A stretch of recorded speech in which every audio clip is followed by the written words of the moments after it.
All right, everybody. Welcome to the Social Marketing Hour. I have another great guest with us today, somebody that has been a friend of mine for quite a while already. And she is amazing, one of my favorite people in the world. She is the prepared performer, Molly Mahoney, and we're here to provide value to you in the subject of content and the subject of how to get attention at scale. And she is doing a great job in this area, and she's been doing so for a long time. So, Molly, welcome to the show today. Hey, I am so excited to be here with you today because your brain works just as fast as mine and you have so many cool ideas. So I know magic is going to happen. Absolutely. I think we had our first ever meeting, first ever interview. You interviewed me. In that case, was you interviewing me. It was a Manny Chat interview, and it was a few years ago. Crazy, but I think it goes back 3.5 years ago, something like that. Yeah, I think it was 2000. It was 2018 or 19. I don't remember which one. Something Yeah, like it's that. a while now. But something that I found very interesting, like sometimes you really click with people that you're interviewing. And you and I had a great chemistry, and it was just back and forth, and it was dynamic, and it was awesome. And I said, wow, that was a powerful interview right there. I think I got more value from you than what I gave you, but it was overall very, very awesome for It sure. was So it's so great to fun. have you here on the show, Molly. Tell me a little bit about what you have been doing for the last few years, and what are you working on, and what are you obsessed right now these days? Yeah. So over the past few years, actually, we've made a big shift, which is kind of an interesting shift. So we started off mainly helping people with their video, which obviously you are so great at, and helping people to create content online, also as a human, how to show up on camera, and then also how to actually use that strategically when you're posting your videos online. And what we realized in the past year or so is that it doesn't really matter if you have a lot of videos if you don't actually know what to do after you start to bring in that engagement. So we've shifted our strategy and we're really focused more on sales now. We've recognized, as you know, that video is really like everyone needs to be doing video. So it's not this new novel concept anymore. It's like if you're not doing video, what are you doing? I think I heard you say something like I think you were joking, but you said like if you're not posting 3 to 5 times a day, you're being lazy, right? So if you're not doing I video, wasn't joking. okay, good. Now that we've cleared it out, cleared that up. So, if you're not posting videos, if you're not recording videos as a part of your marketing strategy, what are you doing? And so what we've really focused in on is how to turn those videos into sales and different ways that we can optimize all of the activities that we're doing online so that it's something that we can do with less effort and have more fun and more time for our families, and just make sure that we're really systematizing while showing up as a unique individual human being. So I love it. cool. And I know we're family people. I know you have a husband and you got a couple of kids, right, too? Yeah, so I have two Yeah. kiddos.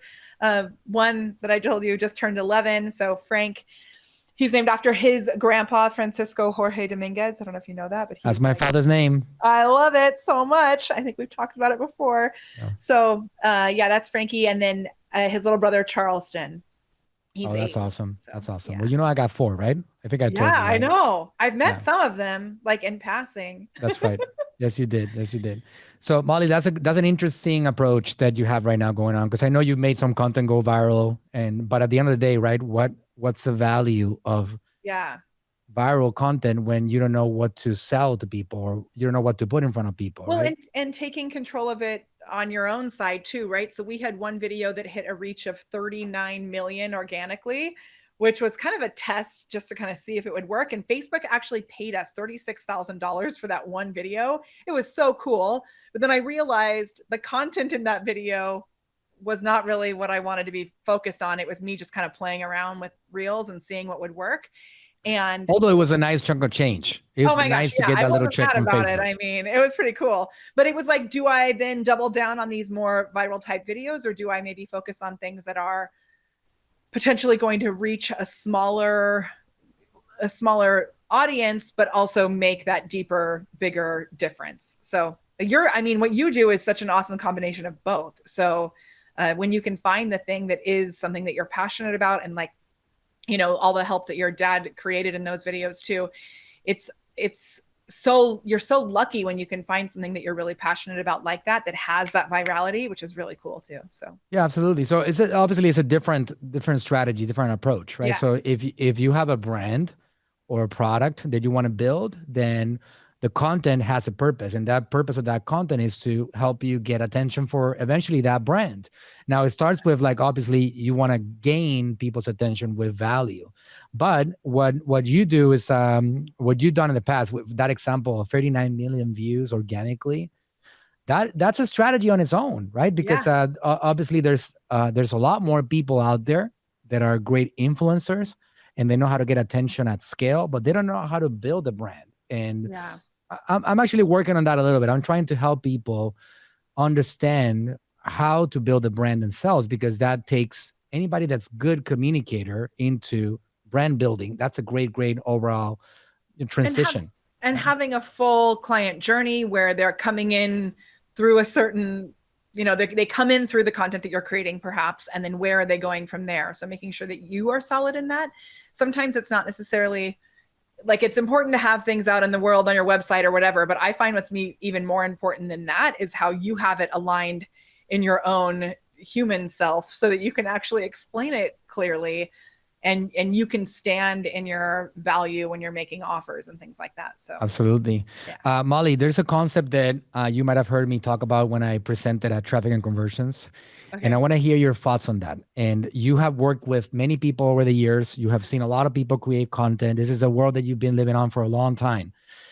So here's what I believe in. I believe that there's such a thing called a content unicorn, which is a person that has a very unique ability to communicate. They might not know marketing as much. They might not know distribution as much, but man, do they know how to communicate. For example, my father was a content unicorn. Mm-hmm. If you don't put me into the equation, he wouldn't have accomplished what he's accomplished. With Dr. Berg, the same thing, content unicorn. But then you get somebody like myself that knows distribution, and then we figure it out. Do you believe that I believe that only a small percentage of people in this world have the ability to communicate at that level? What is your thought in regards to becoming a content creator that's unique, content unicorn that knows how to communicate at scale and grab attention, that all they got to do is figure out distribution after they figure out how to communicate themselves? Have you seen a lot of content unicorns? Do you think that they can actually continuously be created? What are your thoughts on this? Yeah, I thought this was actually something that was a great differentiator that you made when you spoke at Traffic and Conversion, because I think a lot of people are saying that anyone can do this, and it makes it sound like, oh, I just show up and put videos out there and it's fine. And I do believe that there is a skill set there.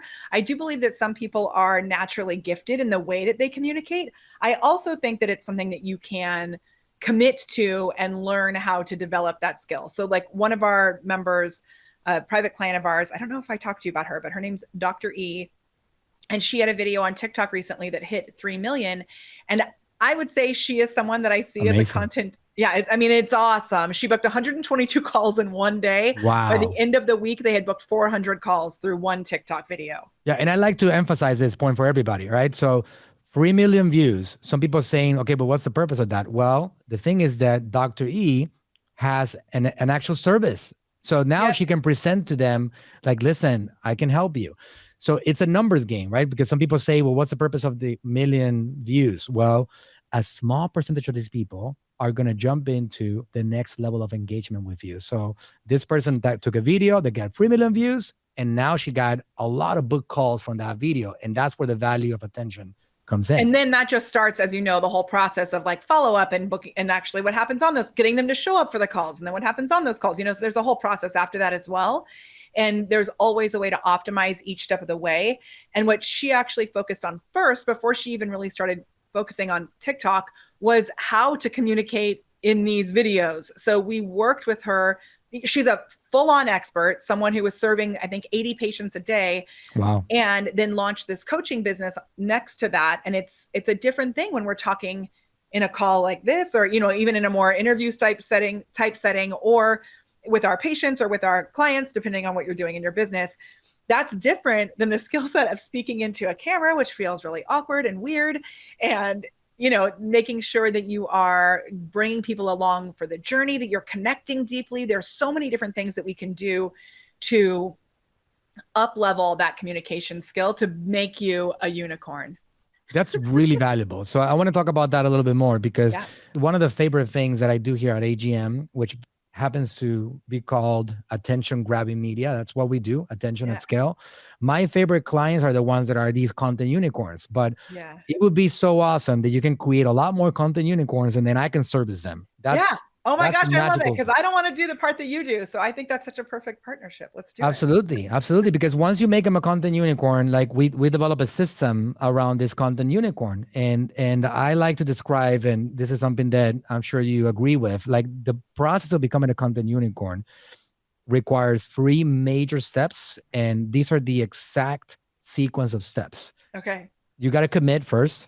Oh, and that is one thing. Let's talk about Dr. E was like the most committed client we've ever had. So amen to that. Yes. That's right. So you obviously know that a lot of people fail because they have this obsession with the vanity of like, I want to get the likes and the comments and the engagement and the interaction. And then they start doing it for maybe 6 weeks and then or they like don't see the millions come they'll in. do one video. And if it doesn't have 1 million likes on it, then they're, yes. That's right. So yeah. It doesn't work and they fall apart. And that's why, again, we go back into, that's why you're a content unicorn, because the content unicorns, my dad was a good example of that. He spent a good year creating content with nobody watching. This is a great communicator. So a whole year talking to himself, like an old man, feeling like an old guy, like going crazy because he's just talking to the camera and nobody's paying attention.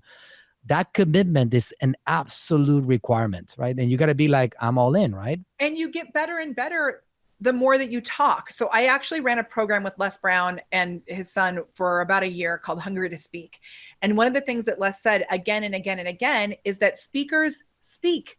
So if you think the first time you do a video, just because you've done it, like you said, for 6 weeks, that's just scratching the surface. The fact, and I'm sure you have experienced this for yourself as well, the fact that I've done so many videos every week for like 5 years now, that helps me to be a better communicator so that I can jump into a podcast interview and feel solid in the way that I'm going to communicate because I've had all of this practice. And I prefer to practice out loud because then you have that extra pressure of the chance that someone may be watching you. It's important to practice behind the scenes, but I also believe you need to actually get onto the stage, get onto the camera and do things in real life. So the commitment thing, yes. That is a great point right there. So for everybody listening to this, watching this, practicing out loud, that is a major thing. So there's no better way to do it than just getting it out in the open and just getting it going, right? Yeah. That's the way it is.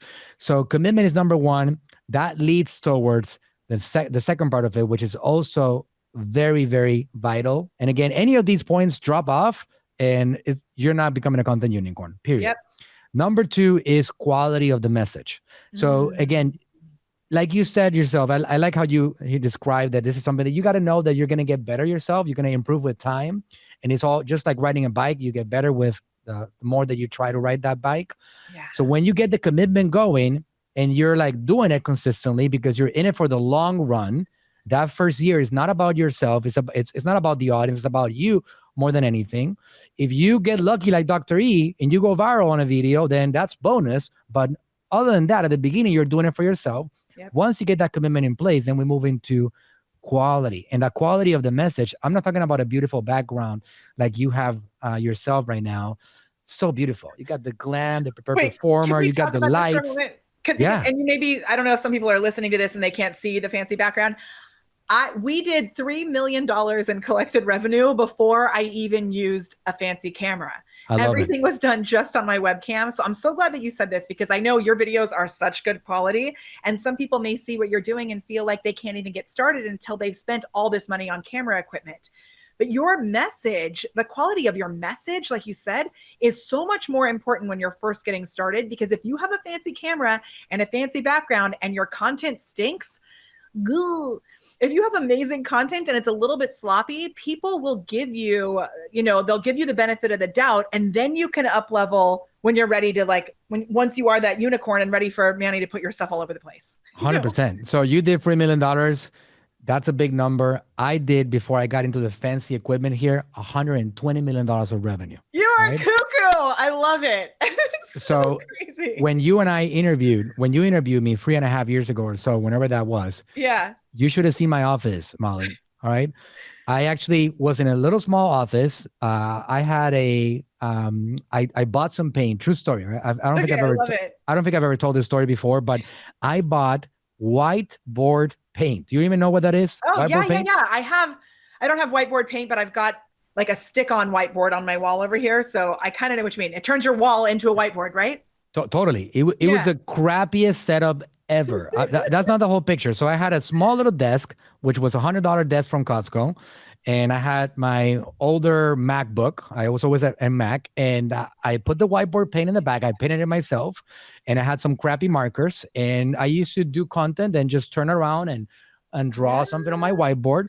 And then you wouldn't see this, but 2 feet away from it in front of the desk, I bought a $20 green bed sheet from Amazon. And oh my gosh, I love it. Put the green screen. It didn't look like it. I sold $2.5 million of a digital course with a $20 Amazon green bed sheet. Good.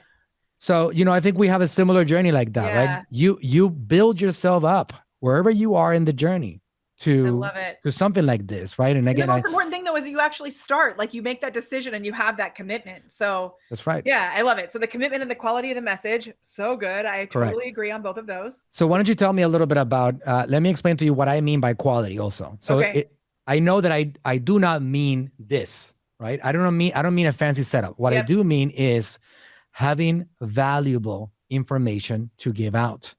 Because the social media platforms are not platforms for you to sell stuff, are platforms for you to connect with people before you try to get them to buy your stuff.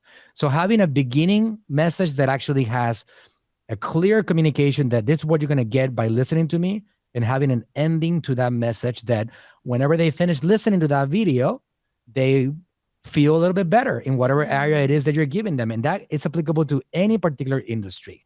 So what are your thoughts on what I mean by quality, Molly? Yeah, I mean, I think a lot of it is about the way that you structure the information that you're sharing. So you're taking people on this journey, right? So that's kind of more in the delivery side of it. And within the content that you're sharing itself, we love to look at this concept of the tree of beliefs. And I don't know if you've ever heard of the ladder of inference. I think maybe it may be called the ladder of beliefs. Other places we call it a tree because it's like you're sprinkling these little seeds. And so what you want to do is know who you're speaking to and know what you want them to do as a result of listening to your content or reading your content, because this can work in written form as well. And then figure out where are they right now in their belief system and where do you need to get them to in order to do that next thing. So a lot of people will look just at the product they want to sell, but there's oftentimes a lot of little micro commitments that we want to get people to agree to or buy into, beliefs we want them to buy into before they actually decide to buy. And so there's a bunch of different beliefs that we look at. The main ones are why me, meaning why them as a human being. And you did such a great job of this at Traffic and Conversion when we were speaking there, talking about the legacy piece and wanting to make sure that, you're leaving an impact and telling your dad's story and all of that. That's a really great why me belief for someone who may not know their next best step in their marketing, but they really just know they want to make that impact that lasts, right? So that was an awesome why me belief. The why this is like why the thing that you're offering or the thing you want them to do. So whether it's coaching or done for you or video or whatever it is, right? What's the why this? Then the why you, and the why you is about the person who is the expert, the person who is speaking. So you means like you, the human being who's the expert. What do they need to believe about you? Even at the beginning of this interview, mentioning the family stuff, there's different things about us that we can, even like the journey from having that $20 Amazon sheet to where you are now, that's going to tap into the why me and the why you, because it shows your commitment to the journey. And then we also really love to look at the why now. And the why now is explaining both why now in the world and like what's happening around us. It could be seasonally. It could be, if there's like stuff in the news that's happening. It also is what's happening why now in their life. So if someone is, moving through a transition with their kids going off to college and now they're an empty nester, there's going to be a different why now there than there would be to someone who doesn't have kids at all, right? So that's the why now. And then the final thing that I love to look at is the why me, why this, why you, why now. Yep. And then the final one is why not? So what are the objections that they have to purchasing and how can you address that in your content And when you have all of those pieces in place, then what happens is people start to feel connected. They start to feel like, oh, this person gets me. And they're more likely to continue watching, and they're more likely to actually buy or do whatever it is you want them to do. I love it. That's powerful. So it's almost like I want to just print out a poster on this. Why me? Why me? Why this? Why you? Why now? Did I miss one? Okay. Why me? Why this? Why you? Why now? And why not? Why not? That's great. So structuring your content around that particular formula right there. Do you, and then we map out all like loads of why me, loads of why you, loads of each of those. And then we come up with topics that speak to or stretch or squish that belief, whichever way it is that you need to go with that. And then how do you come up with the titles and the topics and the content that's based on those beliefs so that you're always tapping into where that person is at and where you want them to be. That's awesome. I love it. So Molly, in that particular process of becoming that content creator, do you have to work a lot with the shyness of people? Is that something? Yeah, totally. I can tell you myself, I've always been an extrovert. Always been an extrovert. I've always loved audiences and talking to people and getting attention. I've always loved attention. Yeah. I don't doubt that. Right? You already know me enough to know that. When I used to play tennis, because I played tennis since I was a little kid, my highlights was having my family come see me play. Yep. And I just really enjoyed people looking at me and just giving me an opportunity for me to do something special. So I didn't have a problem with that. But even myself, my first stage ever, you and I started similar around the same time. I started 6 years ago. My first stage ever was 2017. I went to a conference to speak in front of 50 people that are paying $10,000 a seat to be there. This is an Amazon sellers community.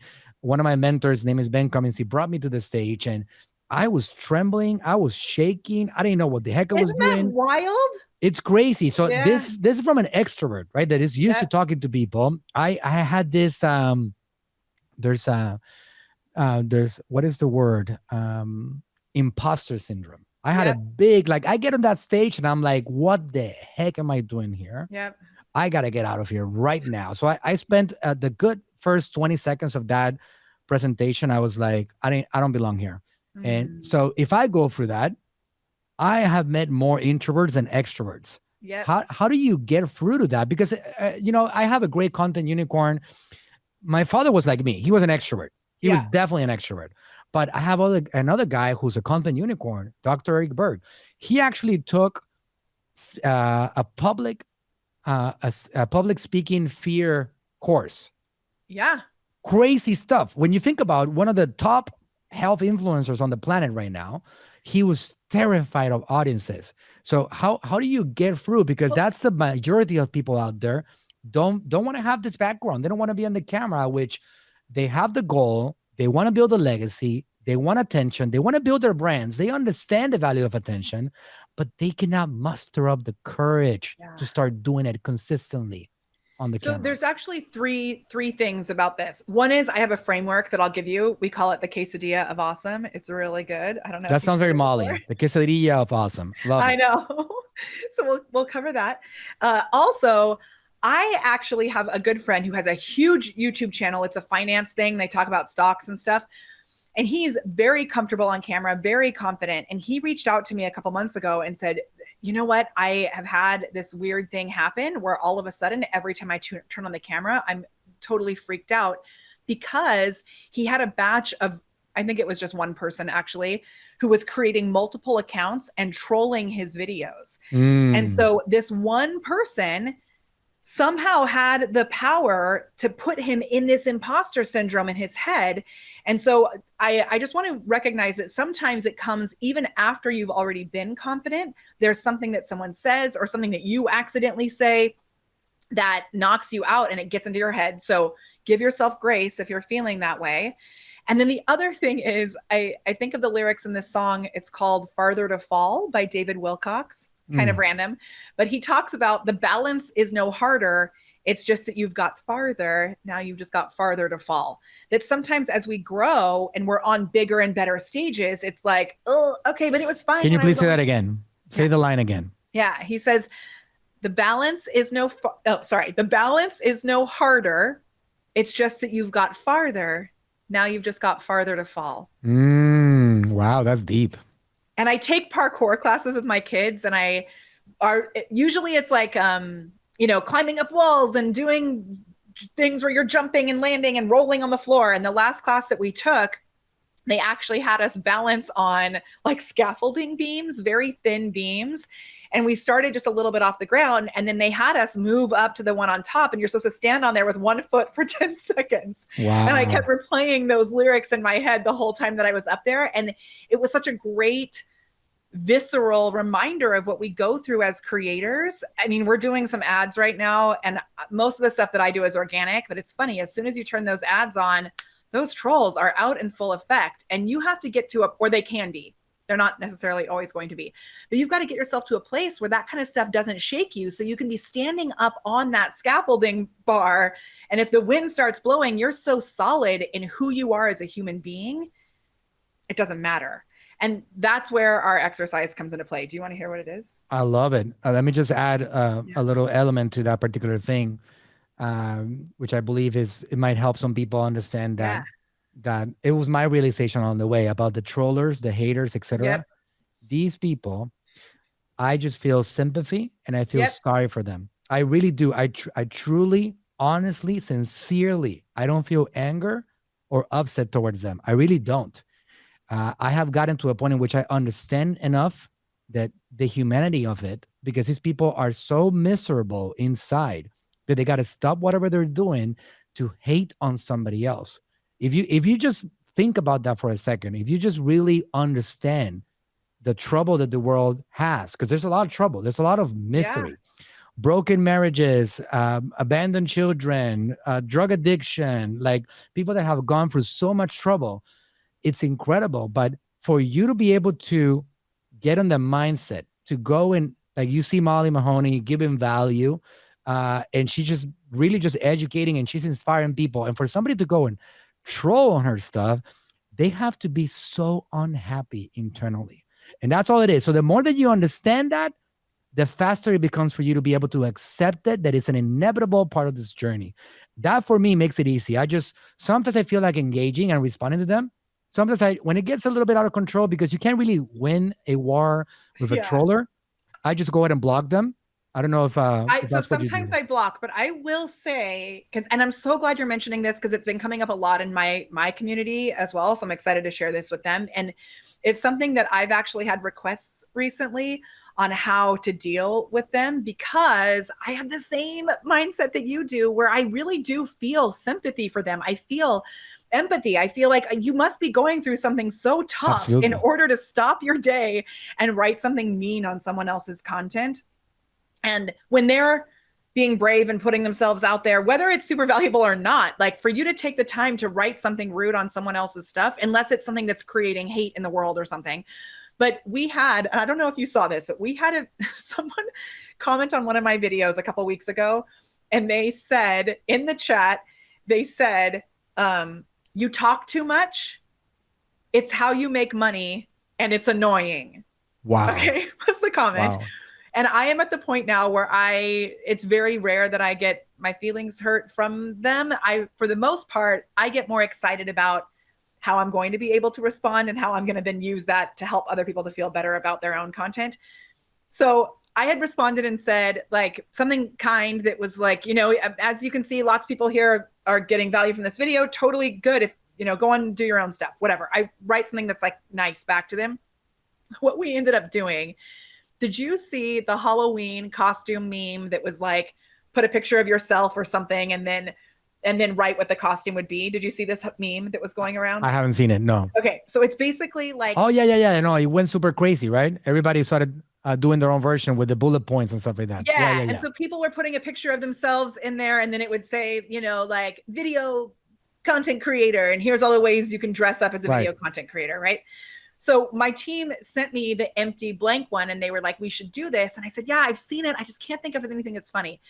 And so we kept going back and forth. And then finally I realized if I could make fun of myself in it, then that would actually be funny, because I'd be putting it out there, making fun of myself, not like using it to brag about anything. Right. So I said, what if we use that troll comment about me talking too much, and that's how I make money, whatever. So I went to my husband and I said, okay, if you were going to make a costume based on this comment, what would you call me? And he said, I'd call you a chatty moneybags marketer. So, or chatty moneybags marketing coach. That's what it was. So That's we a took good this one. picture of me, like in these like fancy sparkly pants, which, you know, I love to wear. And then it said chatty moneybags marketer. And then it had all of these things like 20 pairs of sparkly pants, 200 talks too much templates. And then it was like one banana phone, because I love my banana phone that I use all the time. And then it said, not included, this was also my husband, not included car keys. She can't find them. So I kind of became my own troll. It is our highest performing post all year, like the most engagement, because I posted it and said, like, you know, for those whatever, inspired by feedback that I got on a YouTube video lately. And we put the actual comment in the top of it. And if you can find ways that you can play with in a loving way, not being snarky or rude, but you can play with the people who are coming from that place of pain and leaving comments like that on your videos, you're going to actually love it when you get comments like that. Absolutely. It becomes a game. I love it. By the way, did you purchase the domain chattymoneybags.com? Chatty Moneybags Marketer. Oh my gosh. Shoot. I'm going to go do it right now. You need to purchase that. It's probably available. All right. I have so many domains. So purchase it before somebody watches the video and tries to steal your identity and go down that route themselves. I got it. That's yours. That's awesome, Molly. I love it. So okay, good. So we talked about the first two, which is commitment. You got to put that in place. The quality of the message. And then the last but not least, once you get those things fully figured out, you move into quantity. And you know, I talk a lot about quantity. Yeah. Let's talk about it. I have the evidence of the strategy. A lot of people focus on like, oh no, I'm going to put only one video every 10 lifetimes because I really want to create a quality message. But you got to understand that the platforms on social media are so flimsy and they're so passing that when you put a video out there, it's gone forever, right? Except on the platform that I like to always obviously push people to create content, which is YouTube. Because on YouTube, you know, our grandkids, Molly, could be watching this video right now.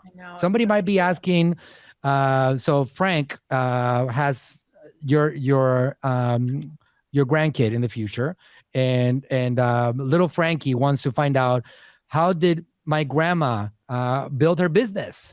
And they could be watching this video right now. So you can say, hi, little Frankie, right? Like that is the cool thing about YouTube, because people will keep on finding your content for literally ages. People today find videos that we did in 2013 on YouTube, and they go and they buy our products from that. Almost a decade after we created that video. So it is something that is unique to the platform because it is that search engine aspect to it. But on the other part of the world, on social media, it is very flimsy. You put something on Facebook, on Instagram, on TikTok, on LinkedIn, it's gone forever. Like, you can search for it. There's ways that you can revive it. So I agree with you. And we have a couple of strategies that we use that are super easy that help to bring people back to our videos. They're not necessarily finding them through search like they do on YouTube. But if you are strategic about it and you weave it into your overall content plan, and I don't mean reposting natively, I mean actually, or even like posting a link. I mean, like I'll do a post that says, oh, I totally forgot. I have a video on how to hit 10K months without ads. Do you want it? Then we get loads of comments on that post. And then we just go in and we send them back the original video. So we have ways of bringing back those original videos, but you're right in that it does, most of the time it does need some sort of manual or automated reminder that it exists, like sending it out in an email newsletter. And I will say also, now that Facebook has the ability to pin posts to the top of a profile, a page, a group or whatever, or even in the guides in a Facebook group, I have a post that I did in 2020, over a year ago. It was in 2021. I did it over a year ago. And that post has over 1,000 comments on it of people wanting more information. And the reason that it keeps getting more reach is because it's pinned on my personal profile.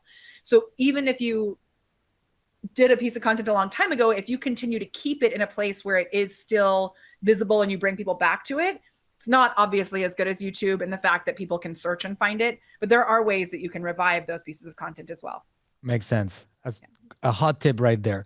So Molly, let's talk a little bit about quantity of message. What are your Yeah. thoughts on that? Because you get to work with a lot of people in this Yeah. particular area. So we got already the commitment. We got the quality of the message. We know that our message is impacting people and helping them. How can we step up our game and impact people at a larger scale? What would you do? So one thing that I've been talking about with quantity that I think you're going to love recently is this idea of brushing your teeth. So if you brush your teeth once a day, so I'm teaching this high school musical theater, not musical theater. Oh my gosh, that's not what I meant. I'm teaching a high school social media marketing. I will be class. part of it. I wanna learn from you musical theater. That would be freaking epic. Absolutely. That was my past life. I definitely have taught loads of eons of years of musical theater, but I'm not doing that now. I'm teaching social media marketing at our local arts high school, which has been a really fun experience. And I said to them, I said, okay, how many of you here brushed your teeth this morning? And everybody raised their hand. I don't know how, how true how honest they actually were being, but everybody raised their hand. And then I said, how many of you are also planning to brush your teeth tonight? Everybody raised their hand except one girl who said, I've got rehearsal really late tonight and I may honestly fall asleep before I do it. Honesty. Love it. Yeah. But what I was saying to them is that, you can decide if you want to brush your teeth once a day, once a week, or multiple times a day in order to keep your teeth clean and in order to, increase the longevity of your teeth. It's the same thing with how you show up on social. So we have an exercise that we do with our clients. It takes 20 minutes a day. And I always say that this is like brushing your business teeth. You can show up and put stuff out there. If you dedicate at least 20 minutes a day, you're going to get something. But if you do more, you're going to get more. Right now, when it comes to the content creation side of things, I'd love to talk to you about it because this is a thing that comes up for a lot of our clients who are not at quite the scale that you're at, where they don't have the team to be able to create as much content as you are. What we help them to do is recognize they can just repost the same content again and again. So we love 𝗙𝗪𝗂. I don't know if you know 𝗙𝗪𝗂, and I'm hoping Metro Cool will get this feature. Is that a website, a software? It's a software. It's like a content scheduling tool. And the thing that I love the most about it is that you can go in. So let's say you create 3 months of content on YouTube. And if you're a solopreneur and you're not someone who has a full awesome team like Manny can provide, and you're just creating your own content, you stay consistent for 3 months. At the end of that 3 months, you can actually go into 𝗙𝗪𝗂, pull all of that content, make sure it's evergreen. So it doesn't say like today's Monday or happy Thanksgiving. July 4th celebration or whatever, right? And you can, in the click of a button, you can schedule like 50 posts at one time to go out. And I am blown away by this consistently. We just did it for my dad's tree trimming business. They sell wood slabs, and my brother and I were on a call about it. And I scheduled out 30 posts from old posts that they had already posted in the past because they weren't posting frequently enough. And I got on the call with him the following week and I said, okay, so how are the posts going? And he said, Molly, you have created my worst nightmare. Wow. I was like, what do you mean? And he's like, we are getting so many messages. We're getting so much engagement. It's awesome. But I'm like, what am I going to, there's so much goodness coming out. You should correct them. You should be like, Molly, you have created a dream scenario. I got more attention than what I can handle. I know. But he was. We got to reframe that. I agree with you. But yeah, so I think there are ways that you can leverage it. I just know that a lot of people see the idea of like 3 or 5 posts a day and they're like, overwhelmed. Yeah. That concept. 𝗙𝗪𝗂, is that 𝗙𝗪𝗂.com? Because I think that's a really advice right it's there. 𝗙𝗪𝗂. 𝗙𝗪𝗂. Say it again. It's 𝗙𝗪𝗂, and then it's like the British spelling. So 𝗙𝗪𝗂, like you're lining up in a queue. Oh, wow. 𝗙𝗪𝗂. UE is the way Q is spelled. Yeah. Okay, I would have never figured that out myself. I know. 𝗙𝗪𝗂.com. All right, that's cool. I think that's really, really valuable, especially when you don't have that machine. The machine that we build is usually an expensive machine because it has a lot of different parts to it. Yeah. We got content directors and content miners and graphic designers and video editors and all these people. So I believe that's most definitely a great way to show life. Because here's the thing. When you show life on your social media profiles, you have a greater chance of people buying your products and services. That's just the way it is. Like when they see that you are alive, they will be alive and click the button. So I think it's a good thing. Actually, so I'm doing something right now, which is this. I've got my phone over here so that I can have little clips of content going out also right now while we're doing this. So I think there's ways that Even if you don't have a full team, there's ways that you can get started with it. And then when you're ready for that full team, obviously Manny's the one that you would go to, because I don't know anybody else who builds out a machine the way that you do. It is awesome.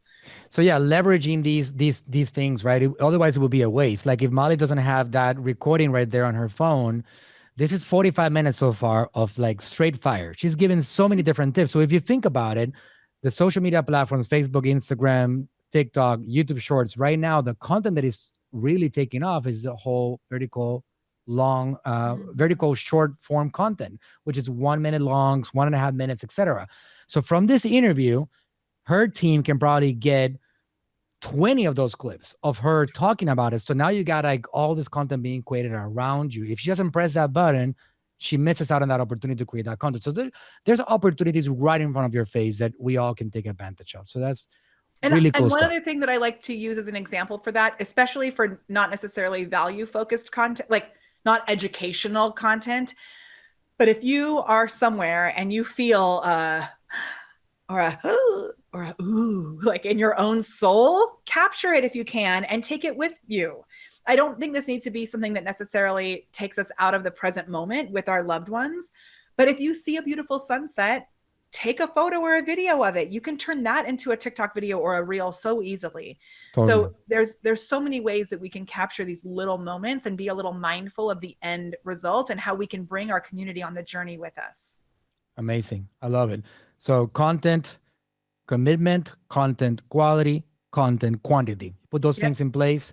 You use what Molly gave you as advice and you're going to win. Molly, I did interrupt you at some point or in the middle of the formula, and you were going to give us an example of the drill that you were using. Quesadilla of awesome. I didn't know if we wanted to use that as like a nugget to a carrot that was going to continue on. Yes, I'm super happy to give it to you. So I don't think the audience was going to forgive me. Like, what about the quesadilla of awesome? Come on. Tell me about it. You are going to love it. So this actually started when I was coaching musical theater performers, back to the musical theater thing, because I had people that were my students who had Broadway credits, who had huge TV credits. One of my students, actually, Sean OU, shout out to him. When he was 5, he was in the top, was he 5? Or he may have been 8. He was a little kid. He was one of the top 5 on the NBC Telemundo The Voice. Wow. He is like the most talented child I had ever met. And even still, like he was in high school at this point when I was teaching him, and we were going to sing, he was going to sing the national anthem. I hope he's okay with me telling this story, but he's an adult now and he'll be fine with it. So he was going to sing the national anthem at this city event. And I remember sitting with him in the car with his mom before we went in, and he was so nervous. And I was like, you are the most talented human I have ever met in my life. And he was still feeling like, I'm going to mess with the words. There was all these nerves that were coming up.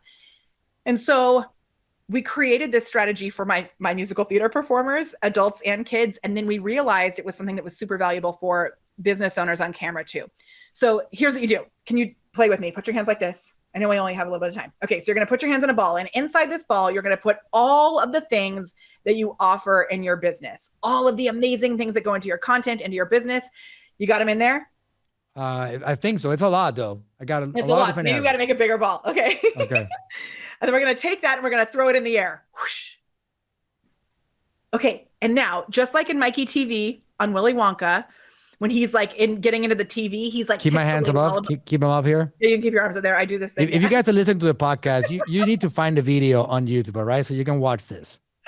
Okay, you can take your arms down. But all the things are floating up above us, all of our business magic benefits. And what are you left with? What am I left with, Molly? So sometimes people say nothing, and then I get sad. But you're left with you, which I'm left with myself. You're left with you, which is both the most awesome and the most terrifying thing to be left with. I can recreate it all again. I can get rid of all of it. We'll bring it back. But before we bring it back, we've got to start with who you are as a human being. So what I have people do is I have them make a list of the 20 things that make them a uniquely amazing human being. And I always say that everyone has something that makes them uniquely awesome, even if it's just that you make a really great quesadilla, because you can put all kinds of things inside a quesadilla. So, it's going to be your own recipe for awesome. So we have an acronym, which is the word SAVE. It's 5 letters because I can't spell. And so I spell my acronyms wrong on purpose so that I don't feel silly about them and I don't get my own imposter syndrome about my bad spelling. So the acronym is SAAVE. And it covers your skill sets, the things that you're naturally gifted at, your appearance, because it doesn't matter what other people think about the way you look. It matters what you think about the way you look because of the gremlins that creep into the camera. So things about your appearance that you love, the activities that you love that are separate from your business. So knitting, crocheting, hiking, singing, dancing, whatever it is. What are those activities? Then your values. And we've talked a lot about this. I think it's why we connected so well, because we, even like the troll thing, most people don't feel that way about trolls. Right. Right. But we both see them as human beings and we love on them, which is not something that's common. And I think it's why the people who we work with are drawn to us, because they know that we're not out here like scammy marketers. We're really here making a true impact. And that's, you know, what's been, I can tell you about the whole troller thing. I've actually gotten people to, because I have engaged with some of them, and I get to make them realize that what they said is wrong. It hasn't happened much, but I have had people messaging me separately and apologizing and telling me that something was happening with them that day, that they don't know what it got to them or why they responded. I have actually had that experience several times, which has proven my theory that these people are struggling. One person, I need to find this and screenshot it without their name. Someone sent me a message that said, I left a rude comment on your video and you replied with love, which I was not expecting. And he said, basically, you replied the way that Jesus would have replied. And it made me realize that I was wrong. And I was like, wow, whoa. That's powerful. That's powerful. Yeah. So I need to find that message, because I was like, not what I was expecting, but I mean, that's what would probably have happened if there were trolls back then. 100%. So save. Okay, the final thing is, and then the E is the final thing. And the E is for things you like to eat. And if you can find polarizing food that you either really like or you really don't like and talk about it, it's going to instantly increase your engagement. So our favorite question to ask in this is, Brussels sprouts, yes or no, and use that as a regular face text only post, and boom, people are going to talk. So if you can find those things that you love to eat and weave them into your content, they become sticky, you become more confident, and it's that human bond, that connection that you can make with your community. I love it. I saw that post one time. I did see you when you posted that a while back. I mean, it's so popular. Look at this. I didn't even know we were talking about it. And I have 5 people have sent me in the mail the same dish towel that says every day I'm Brussels. I'm Brussels. I love it. That's amazing. So I love it, Molly. Amazing. Great interview. Loved having you here on the show. I know it's going to provide a lot of value to people. I have this big goal of helping a lot more people get into that journey and becoming content creators and building a legacy. I don't want them to get too old and say, I wish I would have started. I'm trying to get them inspired to get going. I know you have a similar mission yourself.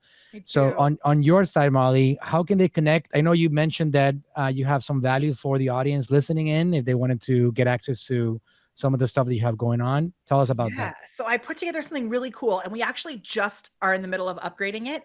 We took our top 100 posts from organic social media that have gotten the most comments, engagement, and actually sales as well. It's a mix of those types of posts. And I actually just updated it. So it now has 200 posts that you can go in, swipe the ideas, Mad Lib style, make them your own. So go ahead and check that out, molly.live/social hour. Molly, it's been a pleasure. We're going to have to do this again.